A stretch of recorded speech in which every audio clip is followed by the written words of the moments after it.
com a mesa que é o Fórum de Debate sobre o debate migratório ressurge no século XXI. E nós vamos ter cinco participantes. Eu vou começar anunciando a Karine Almeida. Ela é psicóloga do Programa de Atendimento a Refugiados e Solicitantes da Cáritas, Rio de Janeiro. Boa noite.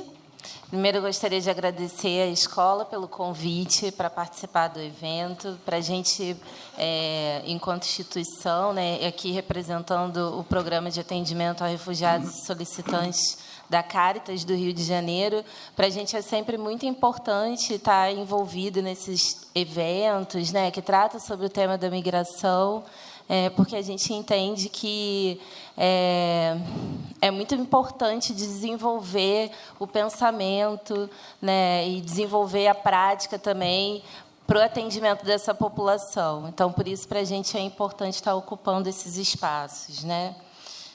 Eu fiquei pensando em como construir a fala no evento, muito aqui a partir da mesa anterior. Quando fomos convidados, foi pensado que a gente pudesse estar falando um pouquinho de como que é a prática do atendimento com essa população, porque é isso que a instituição faz. Então, eu vou falar um pouquinho da instituição e depois tentar pontuar algumas coisas que eu ouvi aqui das outras falas para poder fazer não um contraponto, mas poder mostrar um outro cenário, né? Porque o que a gente estava... Eu não pude participar das outras mesas, que eu sei que o evento começou mais cedo, mas, pelo menos da mesa anterior, do que eu pude participar, né? E do que se tem de produção sobre refúgio, sempre tem relação com o cenário europeu, com o cenário que está fora do nosso país, né? Então... A proposta, não sei, para mim, pelo menos, foi poder dizer um pouco como que é esse cenário na nossa cidade, no nosso país, né? Então, a Cáritas é uma organização não governamental da Igreja Católica, e, embora seja da Igreja Católica, não tem uma prática, né, dos seus profissionais, das pessoas que atuam, não é uma prática confessional. Não é necessário confessar a fé católica para que tanto a atuação quanto para as pessoas que a gente atende. E a gente atende no Rio de Janeiro já há mais de 40 anos, trabalhamos com refúgio.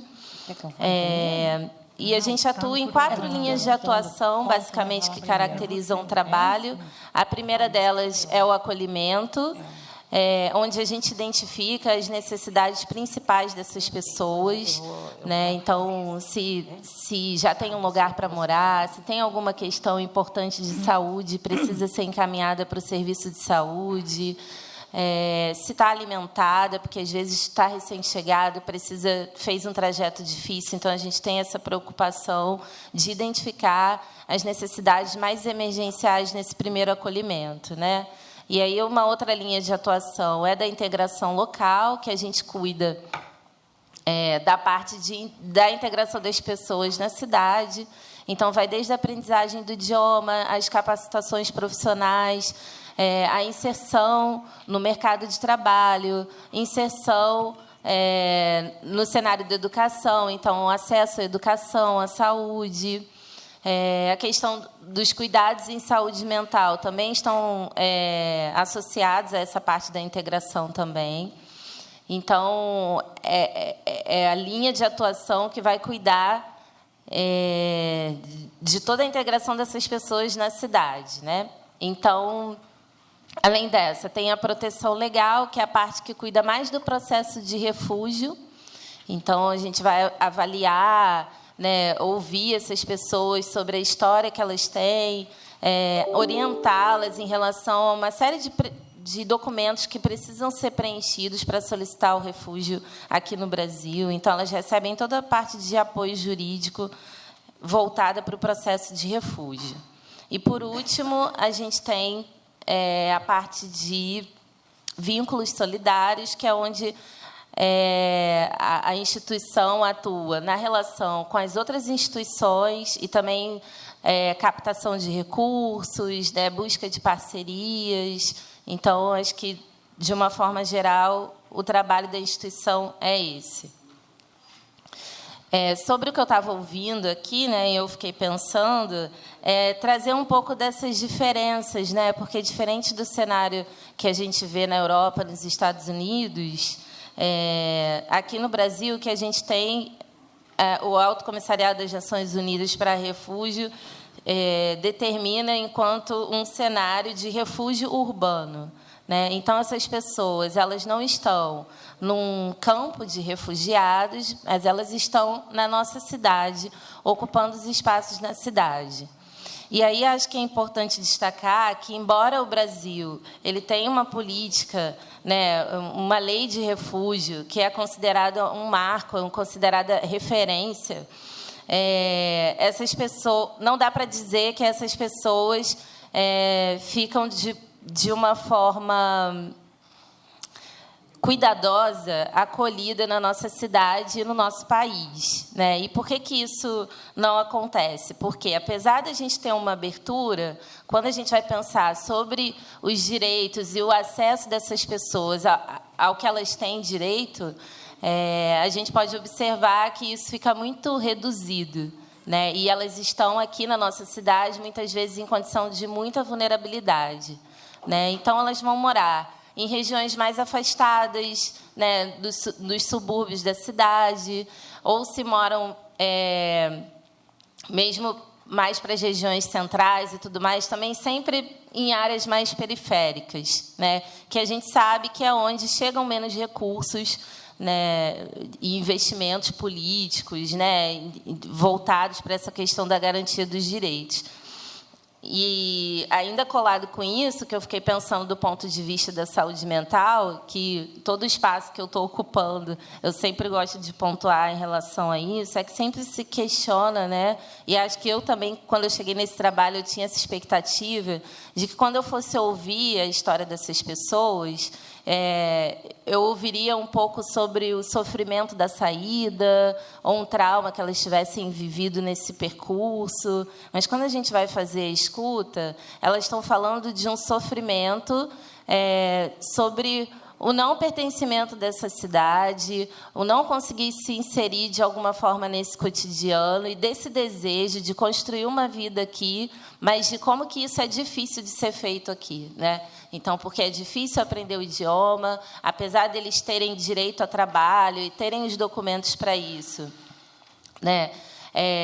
Quando, na prática, né, quando isso vai ser feito, ele vai encontrando algumas barreiras, né? Então, por exemplo, o documento que essas pessoas fazem, por exemplo, de carteira de trabalho, hoje, a cor, como se trata de uma carteira de trabalho para estrangeiro, a cor é diferente.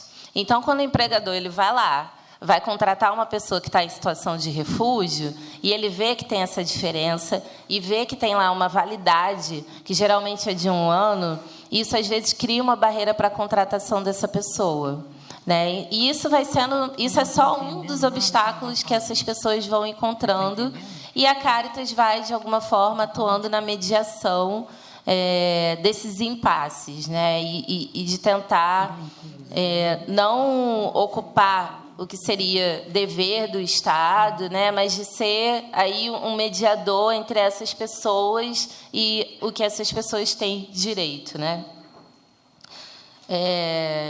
Enfim, e sobre a questão do sofrimento, o que eu tenho pensado até então, nesse tempo que eu estou atuando na instituição, é que, quanto menos direitos se tem, né, menos direitos se acessa, mais sofrimento essas pessoas vivenciam, né? Então, ter acesso a condições básicas de vida diminui o sofrimento das pessoas, né? Bom, falando um pouquinho sobre o cenário no Brasil, aqui no Brasil, falar de dados numéricos é sempre um desafio muito grande. Acho que, se vocês tiverem outros eventos também sobre migração, vão observar sobre isso, mas, na Caritas, o que a gente tem de dados, né, também fornecidos aí pelo Acnur, e pelo CONARE, que é o Comitê Nacional para Refúgio. No Brasil, existem atualmente aproximadamente mais de 11 mil pessoas em situação de refúgio. Tá? E isso reúne tanto refugiados já reconhecidos, como pessoas que estão buscando esse reconhecimento. Esse processo, hoje, ele demora bastante tempo, dependendo da situação. Às vezes é avaliado logo, mas pode demorar até 3 anos, mais ou menos, para ser julgado. Então, essa espera também é uma espera muito difícil, né, para essas pessoas poderem pensar e construir a vida delas, né, a partir da determinação de um status. Tá? Então, acho que depois, quando vocês fizerem as perguntas, a gente vai poder falar um pouquinho mais. E vou passar para a Mireille, que é a minha colega de trabalho. Obrigada. Então, eu ia apresentar assim a Mireille Moluila. Isso. Ela é agente de ação social do PARES. Você pode depois dizer o que vem a ser a sigla. E mulher refugiada da República Dominicana Democrática do Congo. Ninguém bateu palma. Boa noite. Eu me chamo Mireille Moluila Mulanga, eu sou da República Democrática do Congo. Estou aqui no Brasil há 4 anos, há 5 acabei de completar. E no Congo eu sou formada, me formei em Relações Internacionais. Eu trabalhava até quando aconteceu o que aconteceu e que está acontecendo até hoje no meu país, porque o meu país está tendo vários problemas, né? Da guerra, política, conflito étnico, e aí a gente está passando por isso. E foi aí que eu não podia mais ficar onde eu morava, tive que sair até vir para cá. E não sou eu que, como refugiada aqui, também estou aqui, consegui trabalho hoje em dia na Caritas. Eu sou agente de integração local lá na Caritas, na PARES. E aí queria falar um pouquinho sobre o refúgio, por que temos hoje muitos refugiados, por que as pessoas saem, no meu caso também, e as coisas pelo qual a gente passa. Já que, embora sair do país, deixar atrás tudo que você conquistou, tudo que você teve, você conseguir na vida inteira, não é fácil, sabe? Ninguém pode querer sair, deixar a família, deixar tudo que ele tem, para poder ir morar, viver em outro país, onde você não sabe de nada, você não fala nada. Muito mais vou falar na contexto atual, onde eu estou, no Brasil, por exemplo. Temos vários países no mundo, até desses muitos países no mundo, temos só 7 países, se eu não me engano, que falam português. Já vou começar pela língua, que é um fator bem difícil para a gente. Aí, aconteceu o que aconteceu, você não tem escolha. A gente vem parar aqui. No meu caso, aconteceu, tive que sair, nem sabia onde eu ia, só que consegui sair de lá, até cheguei num lugar onde eu fui, no capital, mas não deu certo, estava bem difícil, porque tem também esses conflitos políticos, sabe? E você está em um lugar, já que você saiu numa situação da guerra, onde você perdeu tudo que você tinha, também sem saber aonde está a família, sem saber nada de você, de tudo que você tinha. Cara, era muito difícil. E chegar nesse lugar, tem problema político, onde você não pode viver em paz, você não consegue trabalhar, porque onde você estava, podia trabalhar. Aonde você vai, não pode. Esses conflitos, o que eles fazem? pobreza e também falta de emprego. Essa é uma verdade que ninguém pode esconder. Aí você não sabe trabalhar, não pode nada. E como o meu país também é um país onde não tem lei, sim, mas não tem respeito de lei, e também não tem respeito do ser humano, direitos humanos, cara, não existe. Tem autoviolação dos direitos humanos. Aí você tem que sair. Para onde ir? Alguém conseguiu visto, tem que ir. É aonde? Brasil. Chegar. Como que eu vou? Não falo. Eles falam o quê? E nem sabia a situação. Como que é o Brasil? Sempre eu sabia, no meu caso, o que eu estudei. Sabia de algumas coisas, mas, no fundo dele, nada. E a coisa mais difícil, que era a língua, que você não fala, nunca falou desde que nasceu. E você já é adulto, tem que ir num lugar onde você não fala. Já no aeroporto fica bem difícil.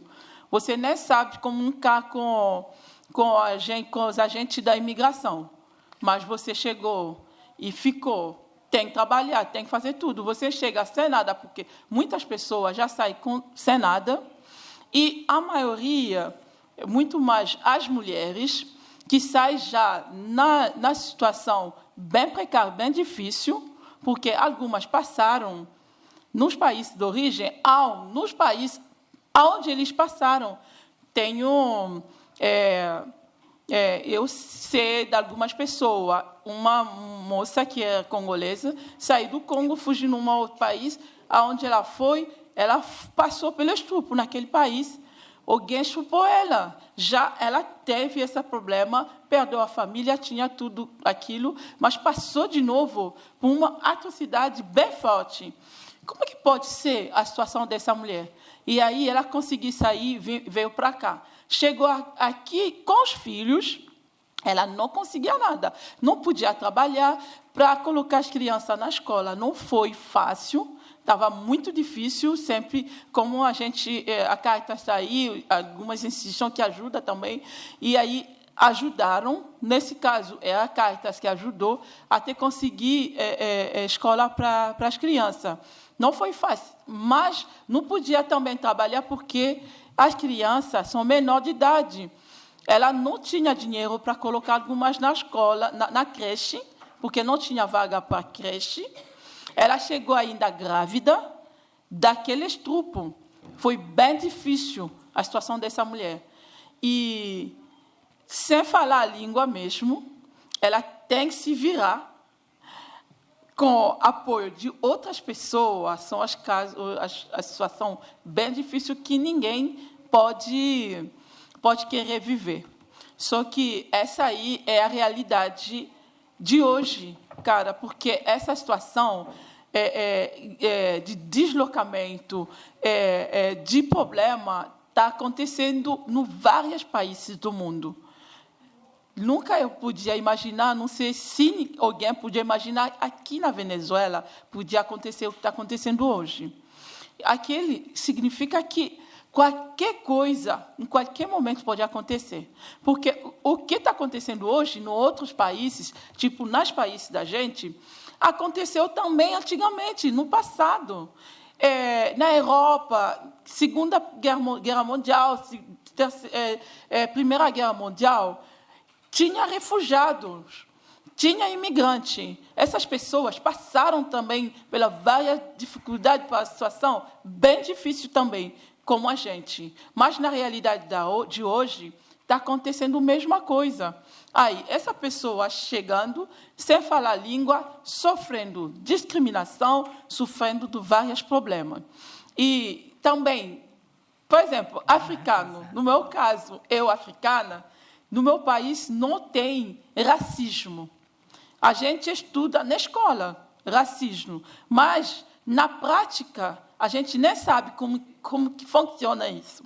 Mas você sai no seu país, chega aqui, você passa pelo isso. Mas às vezes, quando passa pelo isso, você nem se liga, você nem sabe que aquilo está acontecendo com você, é racismo. Você pode imaginar que é um capricho, mas tem outras pessoas. Quando a gente chega, tem as pessoas que falam, que já avisam a gente. E aí, quando você vai contar, você passou pelo isso. É horrível. É aquilo. É muito horrível, é muito difícil aguentar isso. Tem criança na escola até que passa pelo xingamento. A gente até ajuda. A Karine, por exemplo, ela é psicóloga. Ela sabe dizer isso bem melhor, porque muitas tem criança, ela atende crianças, adultos, todo mundo, muitas pessoas que vão para falar com ela. E aí não é fácil essa situação, não é fácil a situação de hoje, não só dessas pessoas hoje em dia que chegam, que saem dos países, mas do mundo inteiro, porque sabe, a gente tem que parar um momento para ver o que está acontecendo no mundo, para poder curar aquilo, para não acontecer, porque, quem sabe, pode acontecer essa situação em qualquer pessoa e em qualquer país. Pode acontecer. Porque, quando eu vejo Venezuela, nunca podia imaginar aquilo, o que está acontecendo. Aí tem várias situações que pode levar as pessoas, pode levar os países a chegar nos pontos que a gente chegou. Porque, quando eu nasci e cresci, nunca podia imaginar o Congo, a República Democrática do Congo, que era, antigamente, quando eu nasci, Zaire, nunca podia imaginar aquilo. Mas, hoje em dia, o que está acontecendo é horrível. Morre muita gente. Muitas mulheres passam pelo estupro. E as crianças, cara, é muito horrível. Ninguém pode querer viver, passar pelo aquilo. O melhor, o que é bom, quando sempre eu falo, a gente tem que batalhar muito. Por quê? As pessoas que passaram, as pessoas vão querer sempre sair. Tem barreira? Sim. Mas todo mundo pode perceber que as portas de todos esses países que estão em paz, esses países poderosos, eles fecham as portas, mas as pessoas entram todos os dias, mesmo com as portas fechadas. Aquilo significa que é difícil ter que fazer uma coisa. Uma criança que passou, que viveu morte, vou dar um exemplo. No Congo, os grupos rebeldes, quando eles chegam, pode entrar numa família, numa casa, tem filho, e os pais vão pedir a mãe fazer sexo, com o filho fazer com a mãe, e o pai fazer com os filhos, com a filha. Pode ser menor de idade, e já que filho é filho, não pode ter a mesma idade que a mãe. A filha também é a mesma coisa.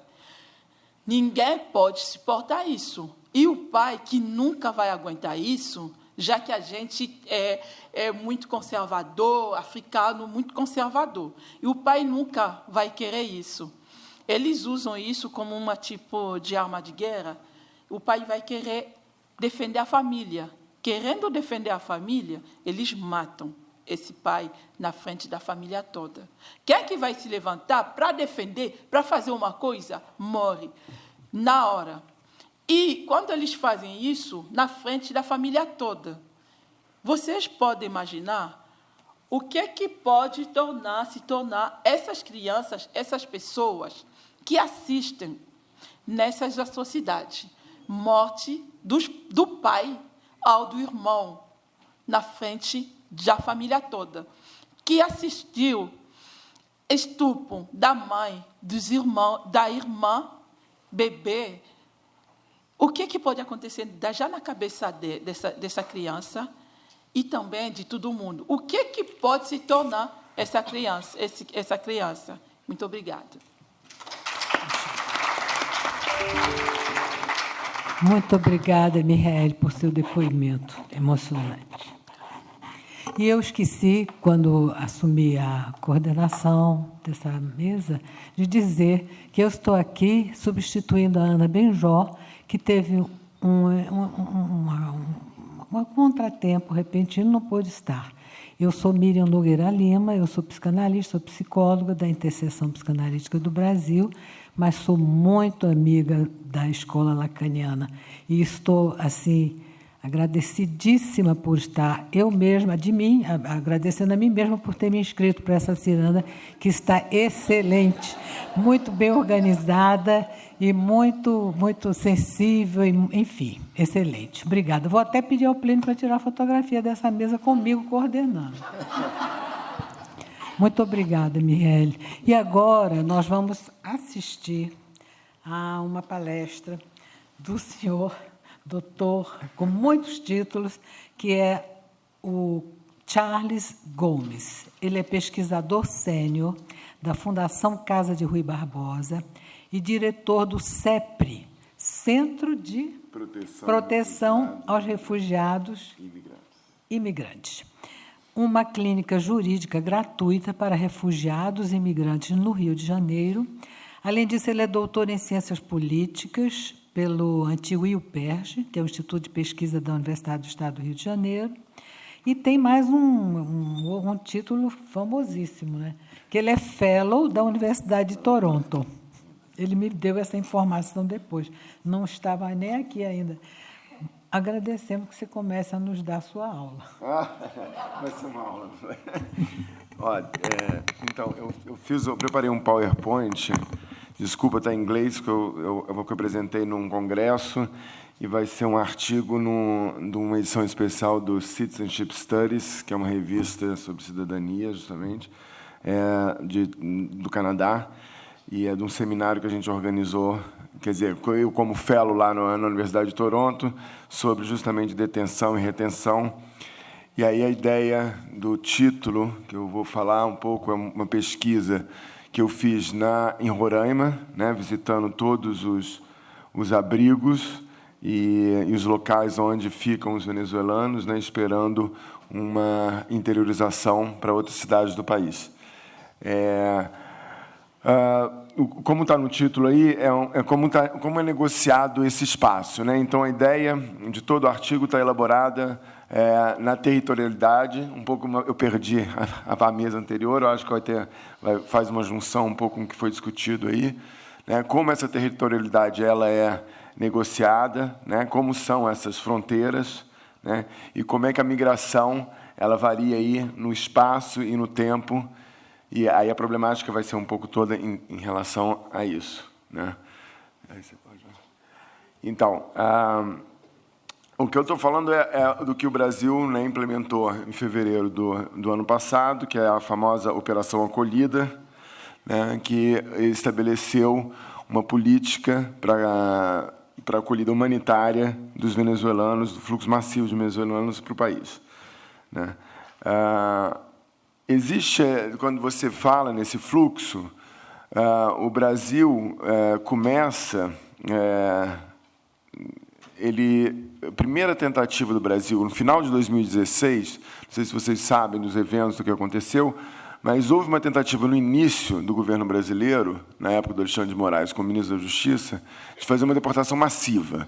Não sei se vocês sabem, um evento que aconteceu em novembro de 2016, onde queriam se colocou em 4 ônibus, né, vários venezuelanos, para colocar eles de volta para a Venezuela, ali naquele território, né, físico da fronteira.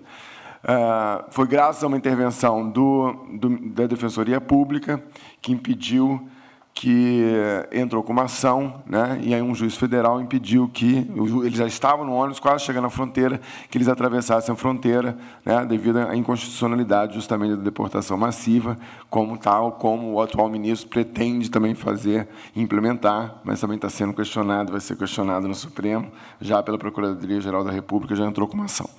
Enfim, depois que não foi bem sucedida essa política, né, ficou-se durante um bom tempo, durante todo 2017, num plano um pouco precário, né, mas graças a uma força grande do Acnur, fazendo pressão, que é o Alto Comissariado da ONU para Refugiados, começou a estabelecer os primeiros abrigos, né, um pouco mais eram improvisados, para poder acolher essa população, né, que estava em situação de rua, né, na cidade, sobretudo de Pacaraima e Boa Vista, na capital.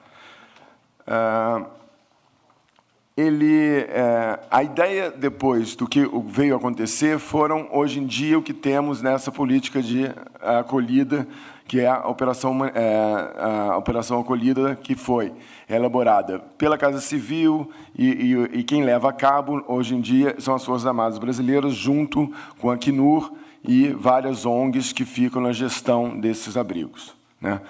Então, o que eu questiono, na verdade, é que a fronteira, né, ela se transfere, aquela fronteira territorial, ela vai se transferir para aquela fronteira dos abrigos, né, que a gente pode chamar aí os nossos campos, né? O pessoal falou de záteres, são os mini-záteres, né? Hoje em dia a gente tem 15, né, no estado de Roraima, onde as pessoas ficam ali num certo espaço de confinamento, né, com uma vida suspensa, né, que pode ser questionada. Vários estão ali há 2 anos nessa esperança de uma interiorização, né, e vivendo ali um pouco tutelado sob o comando dessas ONGs, né, e na direção do Acnur, que tem uma gestão muito parecida dos campos, né? Então, 3 infrações, a pessoa é expulsa do campo, e assim vai, né? Tem uma série de normas e regras, né, para o convívio dessas pessoas. E o que existe... Você pode passar para o seguinte? Sim. O que existe, na verdade, aí o que eu estou questionando, aí, eu não sei se vocês já foram, aqui é um pouco quando você chega, né? Então, a condição, na verdade, do cidadão, né, a condição legal, né, jurídica dele, é ou refúgio ou uma residência temporária, né? Digamos assim, juridicamente ele está protegido em uma das duas, né? Pode ser. Essa aqui é exatamente a fronteira, essa entrada é uma entrada simples.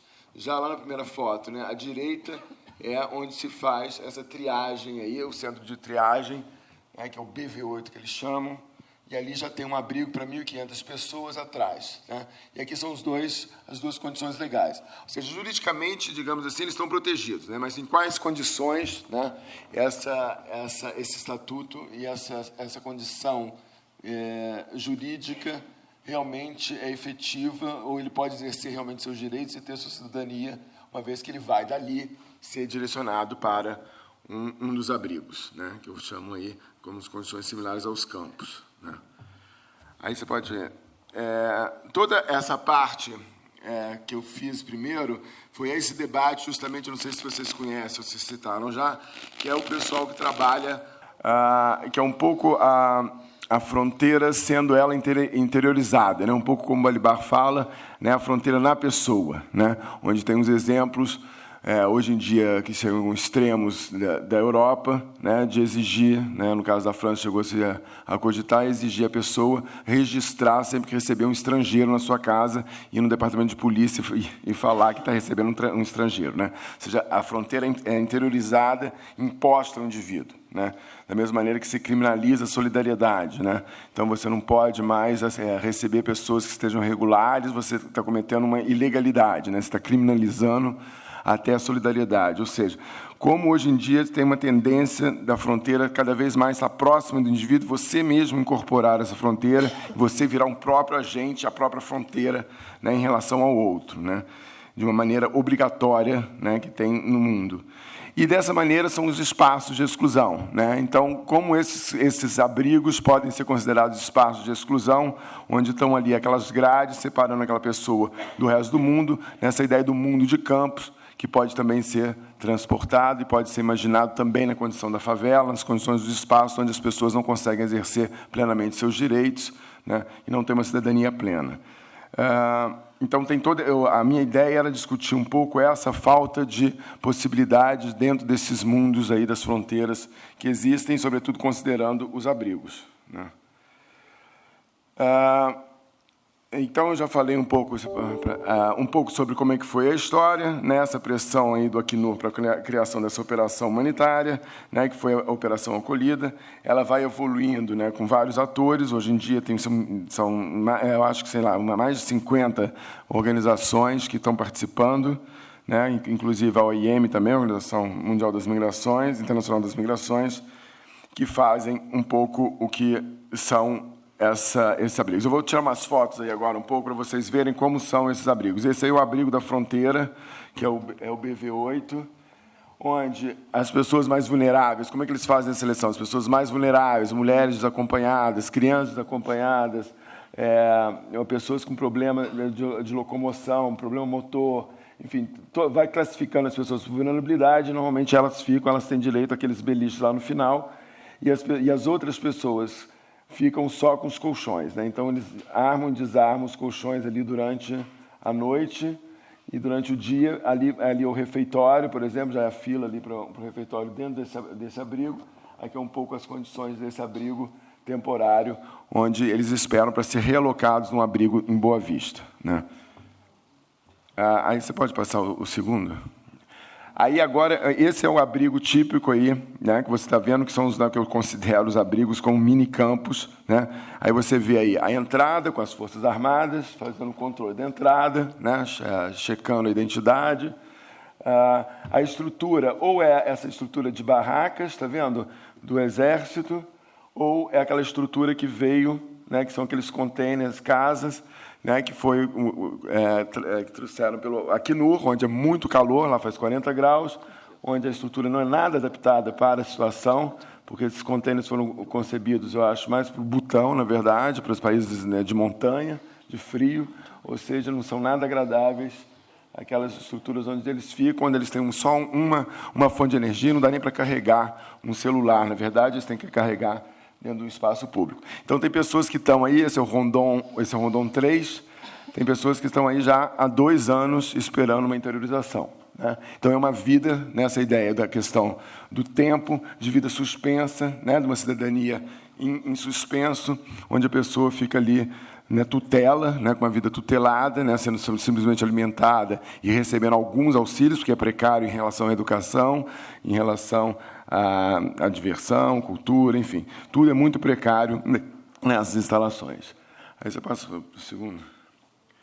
Agora, o que existe, na verdade, que eu também trabalho, é essa ideia de como eles fizeram também, de maneira, dado a precariedade, eles criaram eles mesmos, para não ficarem submetidos nessa forma de controle, né, das instituições, do governo brasileiro e das instituições internacionais.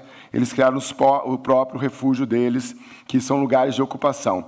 Esse é um lugar que eu acho bem mais interessante, que é uma antiga Secretaria do Estado, que foi cedida para eles, onde tem 600 pessoas, né, que é o Abrigo Criança Feliz, que é a própria gestão deles. Então, eles criaram ali, eu tirei uma fotinho aqui no final, eles têm, assim, várias leis, digamos assim, né, que eles votam, eles fazem uma própria auto-organização, uma autogestão, né, com estabelecimento de normas, né, tem vários comitês dentro, comitê de limpeza, comitê de educação, comitê de cultura, enfim, tem vários comitês, ou seja, uma mini cidadezinha, né, organizada por eles, e aí nessa estrutura que você está vendo, em cada janela, mais ou menos, é uma casinha, né, onde eles ficam, ali é o corredor. É uma situação precária, mas, ao mesmo tempo, eles têm ali uma possibilidade de cozinhar, então a maioria deles tem uma própria cozinha, ou seja, eles ficam menos, na verdade. Eu acho que essa estrutura é melhor do que aquela casinha, desculpa, de super quente, daquele container que estão nos abrigos que existem, né? Ou seja, as condições, não sei quais são os piores, mas essa, pelo menos, tem uma autogestão, né? Eles têm a própria gestão daquele lugar. Então, a ideia, né, para um pouco falar, eles estão ali também tentando, né, todos, o objetivo de todos é um pouco a interiorização, ou seja, conseguir chegar nessa coisa do tempo e do espaço, mudar, né, para um local onde tem uma vida mais próspera. E aí você criou-se, hoje em dia eles tentam acelerar esse processo, devido ao fluxo que é massivo, hoje em dia chega mais ou menos 600 pessoas por dia, né, no país. Não todos ficam aqui, mas mais ou menos 350 ficam no país. Então, tem vários modelos, na verdade, dessa interiorização, digamos assim, que eu falo, que é o reassentamento deles, em outras cidades, né? Um que é esse de abrigo a abrigo, então a Caritas participa desse programa, que vem, na verdade, de um desses abrigos e fica num abrigo aqui durante 3 meses, né? Garantidos, que eu também acho um tempo muito pequeno, até que a pessoa encontre um trabalho e possa, digamos assim, exercer a sua cidadania, tendo trabalho, saúde, educação pública, né, numa dessas cidades.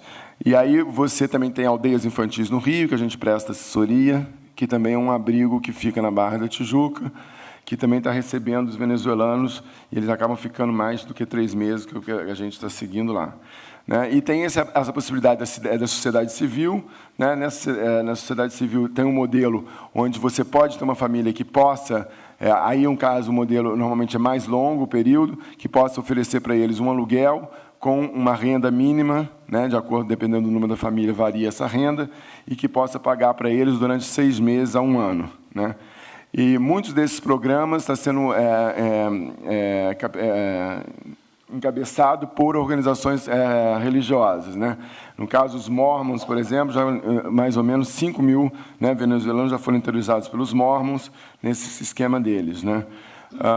E tem também, hoje em dia, um reassentamento, essa interiorização aí via trabalho, né, que é mais comandado pelas Forças Armadas, e que são grandes estruturas, na verdade, que, sobretudo o que está acontecendo, que eu fiquei sabendo, é Sadia e outras indústrias, na verdade, alimentícias, que estão trazendo esses migrantes direto para a força de trabalho deles, já com contrato de trabalho, e vão sendo interiorizados no lugar de demanda de trabalho. Né? E o modelo que é da família. Então, a família, uma vez que já tem um emprego, tem a capacidade de recebê-los, eles podem trazer o restante da família para as outras cidades. Né?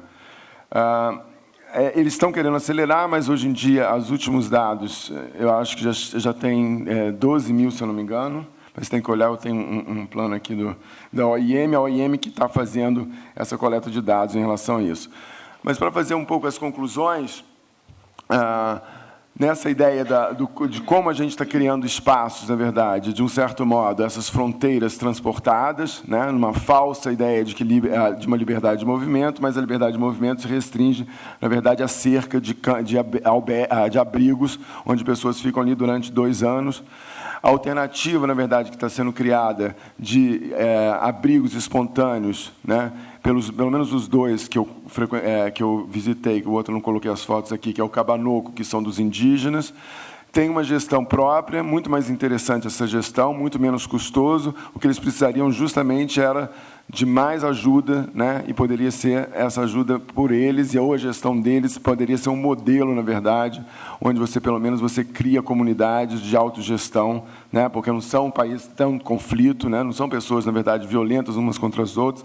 Então, é uma possibilidade de autogestão, de abrigo, saindo desse modelo, né, do Acnur, né, de replicar modelos do mundo, né, em situações distintas. Eu acho que o modelo de autogestão é uma possibilidade, uma alternativa muito mais sadia, digamos assim, do que essa condição de confinamento que, de certo modo, mesmo sendo a melhor ONG possível que está fazendo a gestão desses lugares, não deixam de ser espaços de confinamento, de exclusão, onde as pessoas ficam com a vida suspensa. Né?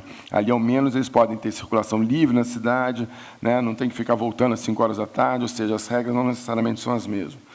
E a possibilidade da sociedade civil, um pouco como as meninas falaram, né? Da gente estar fazendo, com outros fazendo, a gente poder fazer mais, né? Para poder interiorizar e integrar essas pessoas, é a melhor solução, né? O máximo que a gente possa fazer para retirar as pessoas dessa condição de abrigo, de vida tutelada e de maior autonomia, é o melhor, o que a gente deveria e a gente está lutando para fazer. Mas a ideia de sair da tutela e ter autonomia é o caminho, digamos assim. Obrigado.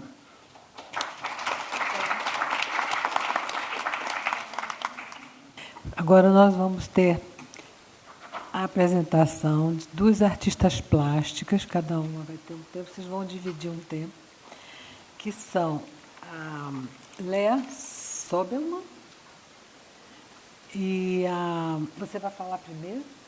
Ela diz que quer falar Sim. primeiro. E depois vamos ter a Yolanda. Obrigada por vocês começarem, então. Boa noite a todos. Eu agradeço o convite da doutora Tereza para falar aqui.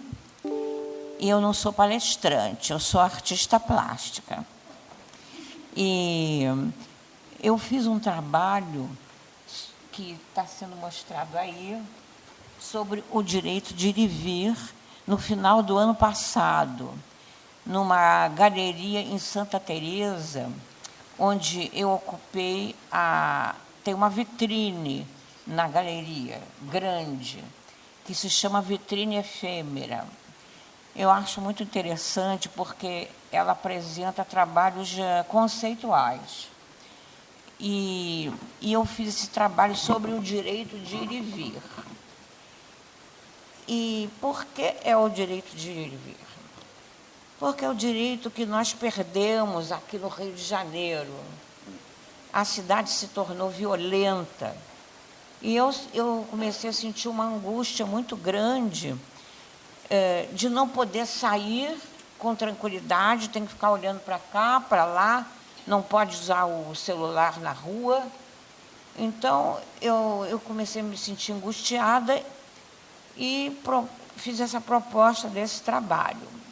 E conversando com a doutora Tereza, ela me perguntou por que eu fiz sobre o direito de ir e vir. Eu achei que era por causa disso. Agora, vocês que estão aqui, muitos de vocês talvez não tenham vivido a época que eu vivi, na qual o Rio de Janeiro era uma cidade deliciosa. A gente podia andar na rua tranquilo, a gente escutava as pessoas cantando na rua, poderia se escutar até os passos das pessoas.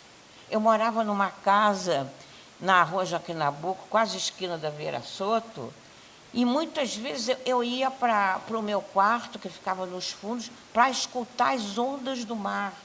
Era uma coisa incrível isso. E havia assaltos, sim, mas era assim. Uma vez, uma pessoa entrou dentro da nossa casa, abriu a geladeira, pegou um pedaço de bolo e escutou um barulho e saiu correndo.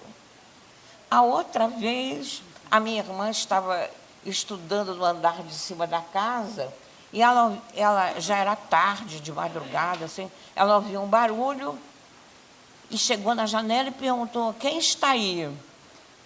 A resposta: não é nada não, madama, e foi embora. Quer dizer, era uma coisa assim. A minha mãe uma vez foi assaltada na Vieira Soto e ela estava com guarda-chuva, era uma senhora. Aí chegou o assaltante, ela falou assim: olha, se você continuar com isso, eu vou bater em você com guarda-chuva. Aí ele saiu correndo. Era uma coisa assim.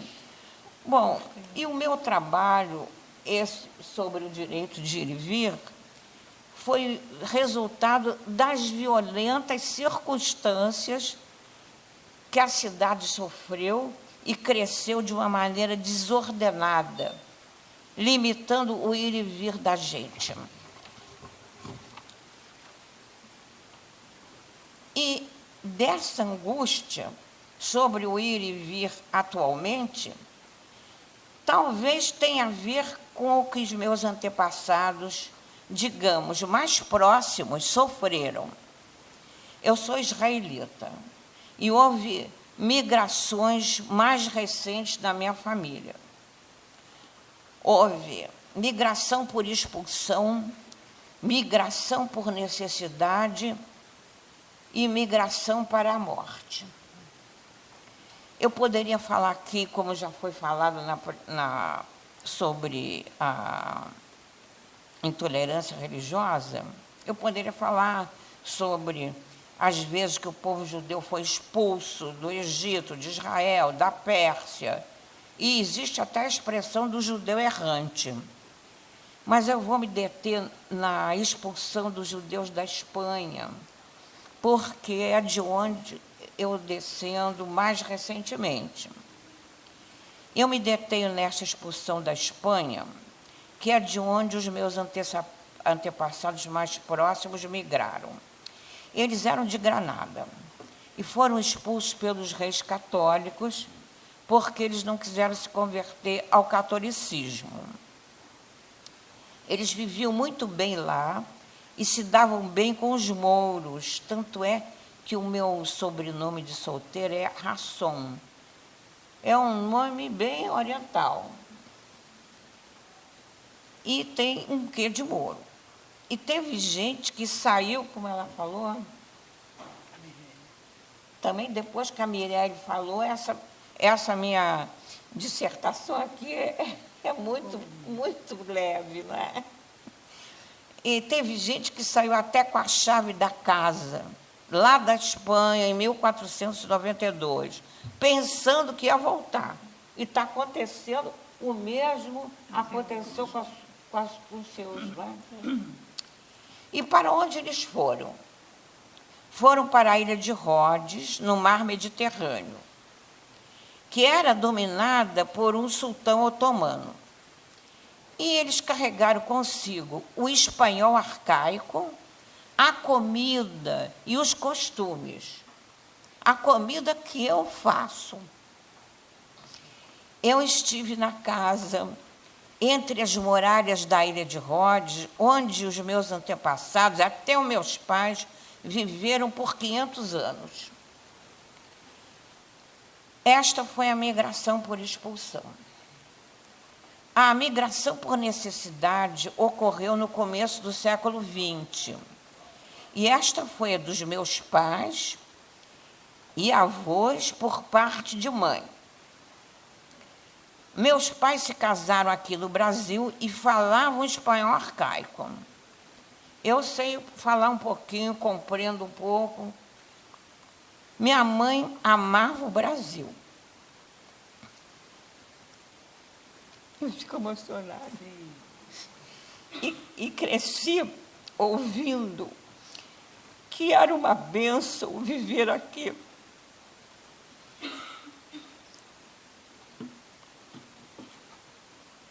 Eu fico emocionada. A migração por morte ocorreu também no século XX. Meu avô, por parte de pai, não quis sair da ilha de Rhodes e vir morar aqui. Meu pai queria muito que ele viesse. Ele era uma pessoa sozinha, ele tinha ficado viúvo, ele queria ficar lá naquela casa dele. Meu pai conseguiu permissão por Oswaldo Aranha para meu avô. E porque durante a guerra o Getúlio restringia as imigrações. Não era fácil. O meu pai conseguiu, pelo Oswaldo Aranha, para o meu avô e para um irmão do meu pai, que morava em Paris com a família. Esse irmão do meu pai era casado com uma francesa que não era israelita. E eles, infelizmente, não quiseram vir. Nem o meu avô, nem esses meus tios que moravam em Paris. A Itália ocupou a ilha de Rhodes, vieram os alemães, e meu avô foi deportado com 80 anos, junto com outras pessoas, e morreu no campo de concentração. Meu tio e família estavam a caminho da Suíça, fugindo dos alemães. E foram pegos pelos alemães e também morreram no campo de concentração. E só se salvou um primo, que veio passar um tempo aqui. Ele tinha um número no braço e trouxe a roupa que usava no campo de concentração. Eu nunca me esqueço disso. Né? Então, eu penso que eu carrego comigo todos esses acontecimentos, que são expressos, às vezes, na minha arte. Eu espero que o que está acontecendo no mundo agora, em relação às migrações, se torne menos intenso e que o ir e vir sejam caminhos dignos dos seres humanos.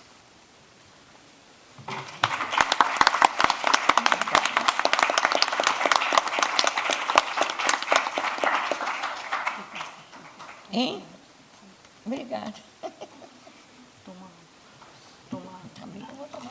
Mais um emocionante depoimento ao vivo aqui, a cores, para a gente. Esse real impossível que a gente vem tentando dar conta, né? Então, vamos ouvir agora Yolanda Freire, também artista plástica. Gente, eu estou emocionadíssima. Não sei como eu vou conseguir, porque esse relato da Leia realmente pega. Eu já sabia dessas histórias todas, mas ouvindo-a novamente, porque de uma maneira ou de outra nós chegamos aqui por imigrações dos nossos antepassados. Essa que é a verdade. Então, o que eu trago nessa edição da Ciranda sobre o movimento migratório se deu no Brasil, do Brasil para o Brasil. É o meu testemunho na minha história, na história da minha família e na história do meu trabalho. Porque, como a Leia falou, eu ainda estou muito emocionada, gente. Ai! Meu Deus do céu. Respira. A gente coloca o que a gente não pode superar. Já tomei, obrigada.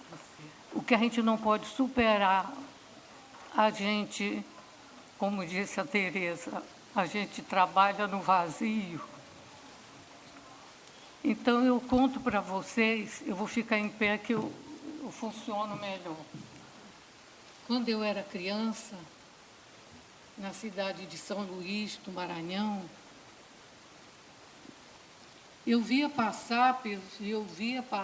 passarem pessoas diferentes das que eu tinha costume de ver na minha janela, mal vestidas, muito magras, famílias inteiras. E eu não entendia bem aquilo, mas eu vi algum adulto dizer: são os flagelados da seca.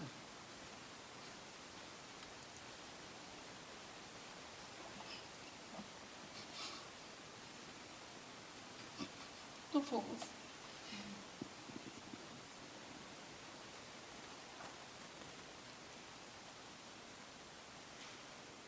Essas imagens ficaram dentro de mim. Porque, como eu disse, todos nós somos imigrantes. Eu sou migrante, a minha família é migrante, e eu sou várias vezes. Quando adulta, muito jovem, em 1968, eu migrei para vir buscar o tratamento de psicanálise e conhecimento.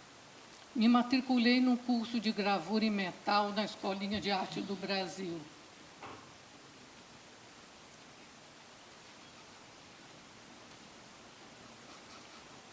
E na primeira aula, ou quando eu me coloquei em frente à chapa de metal, e o professor Orlando disse: desenhe alguma coisa sobre essa cera para a gente fazer a gravura. O que me ocorreu, por favor?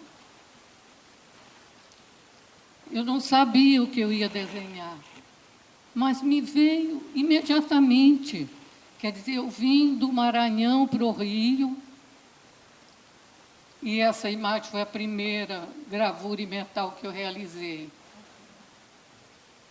Que era essa cena, mais ou menos essa. E eu vou dizer para vocês, o Plínio falou das mulheres, mas essas mulheres retirantes do Ceará, da seca, elas geralmente vinham sem marido. Ela com os filhos, ela com a sua pequena trouxa. Mas essa aparição que eu via, essa passagem desses retirantes do Ceará, não acontecia somente em frente à minha janela.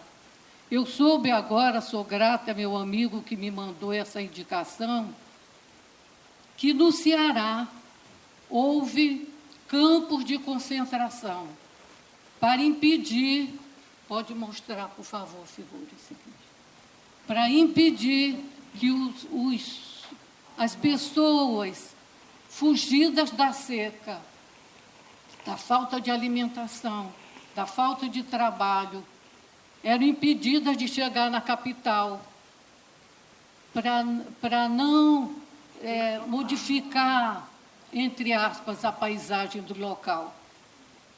Chegaram a aprisionar 73 mil em várias cidades. Essa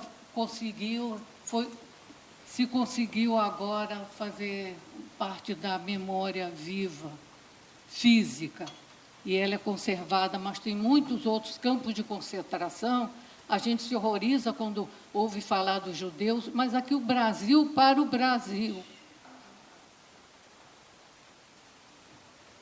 E as condições eram essas. Mais recente agora, em 2005, eu fiz uma exposição individual na Galeria Cândido Portinari, da UERJ, e eu expus somente redes, cada rede representando um pedaço da memória da história do Brasil. E uma das redes eu bordei com linha azul mesclada, em homenagem ao Bispo do Rosário, a saga da minha família, que foi outra migração, outra forma.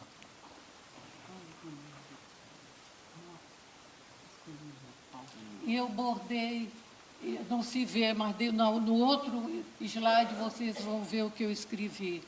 Meu pai teve que vir no governo de Getúlio Vargas, onde a minha família, eu com meses, era perseguida pelo interventor chamado Paulo Ramos.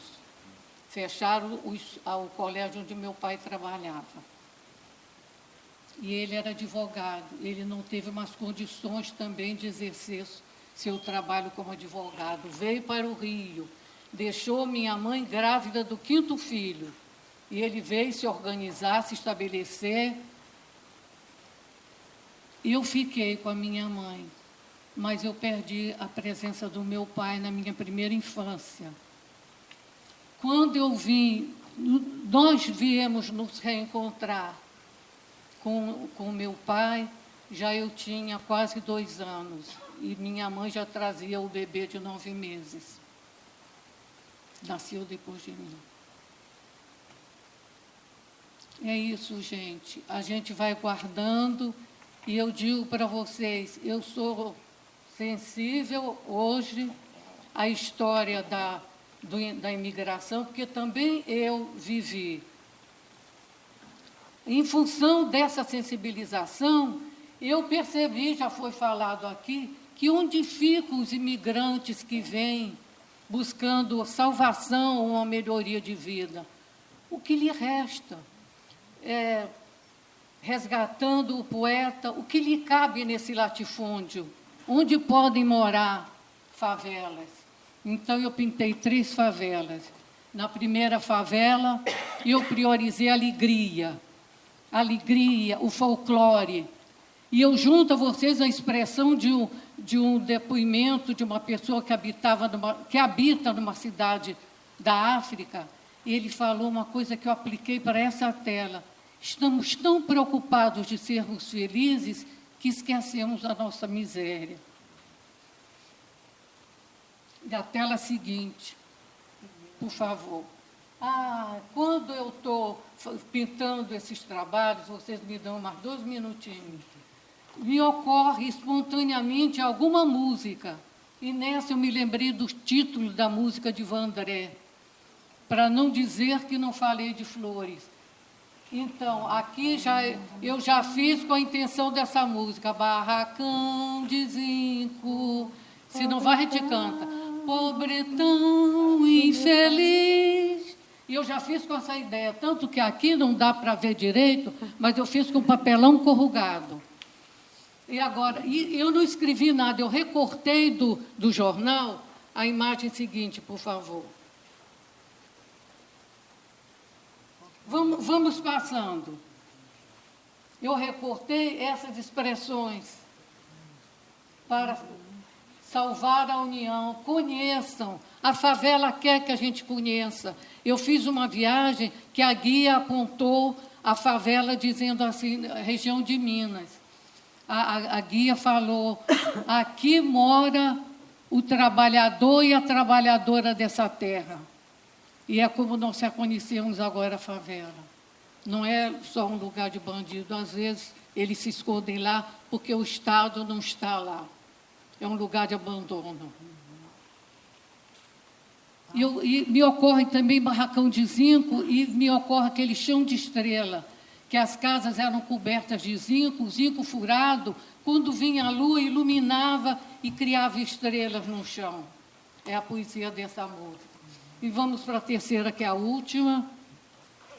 Essa eu já fiz recentemente, são épocas diferentes.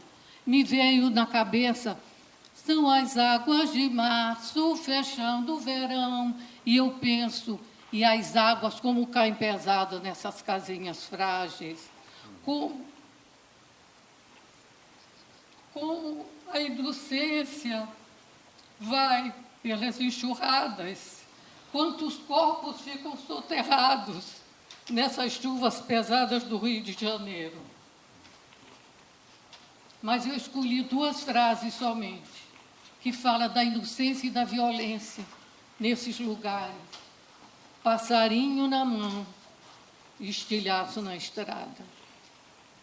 Agora, gente, eu queria ler uma frasezinha de um grupo já organizado das Redes da Maré, recente agora, no dia 8 de setembro, um pedacinho da carta que foi escrita por esse grupo de tecedores e tecedoras das Redes da Maré. O finalzinho da carta. Acreditamos na educação e na palavra como principais armas de combate à opressão e à violência. É assim que reafirmamos o nosso compromisso com a vida. A flor há de furar o asfalto, interrompendo a violência, furando o tédio, o nojo, o ódio. E que a poesia há de nos salvar da náusea destes dias ásperos, como nos ensina o poeta Carlos Drummond de Andrade. Enquanto isso, lutamos pela justiça e pela humanidade. Cadê, gente?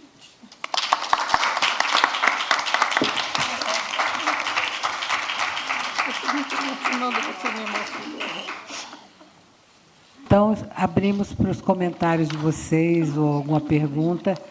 De minha parte, eu estou me sentindo assim satisfeita, porque depois desses depoimentos, dessa fala importante do Charles, enfim, eu não tenho mais o que acrescentar, a não ser pedir a vocês que se pronunciem. Quem quiser falar, perguntar, comentar. Boa noite, parabéns de perguntar sem chorar.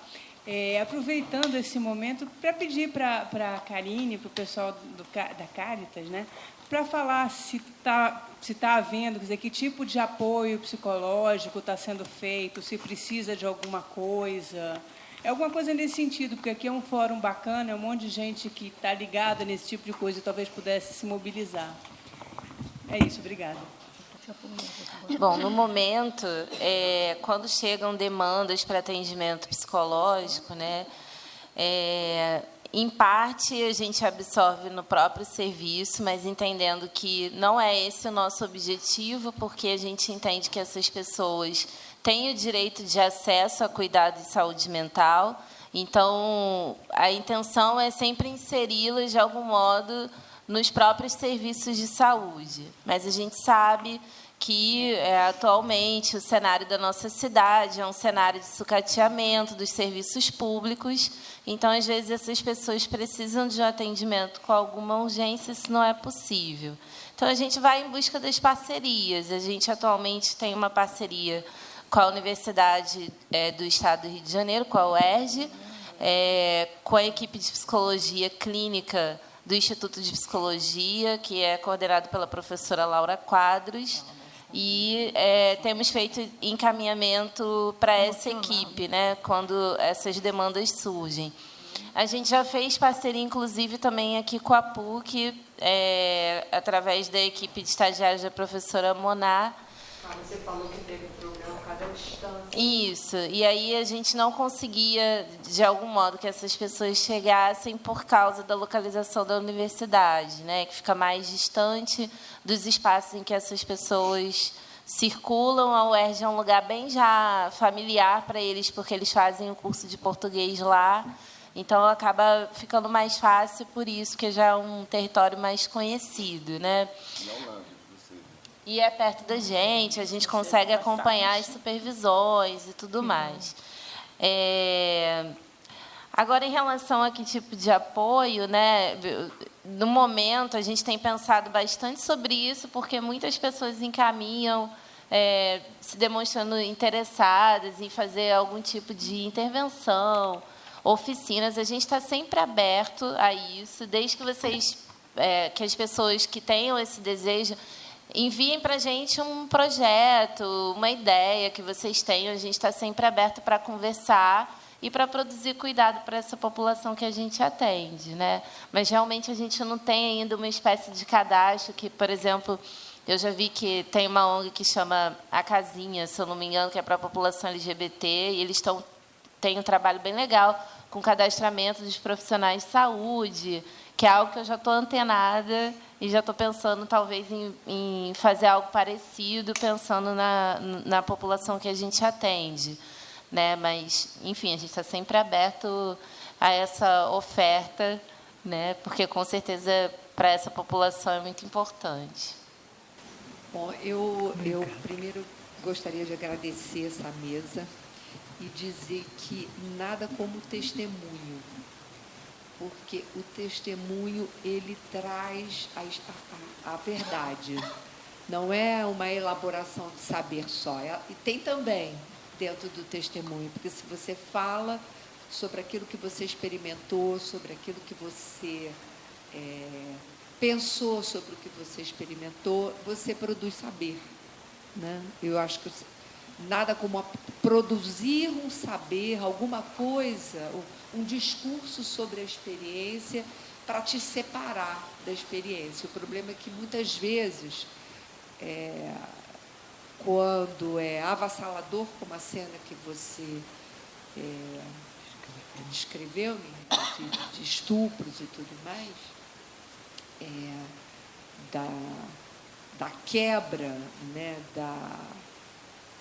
das relações intergeracionais de uma forma humana, diante desse horror não há possibilidade de se dizer uma palavra, né? Então, isso são coisas que silenciam. Às vezes é preciso muito tempo, às vezes é preciso a vida inteira para você colocar palavras. Por isso que eu gosto da ideia da arte como aquilo que, num primeiro momento, a resposta é quase que imediata, porque ela é um discurso, mas é um discurso sem palavras, né? Para falar do que angustia, do que...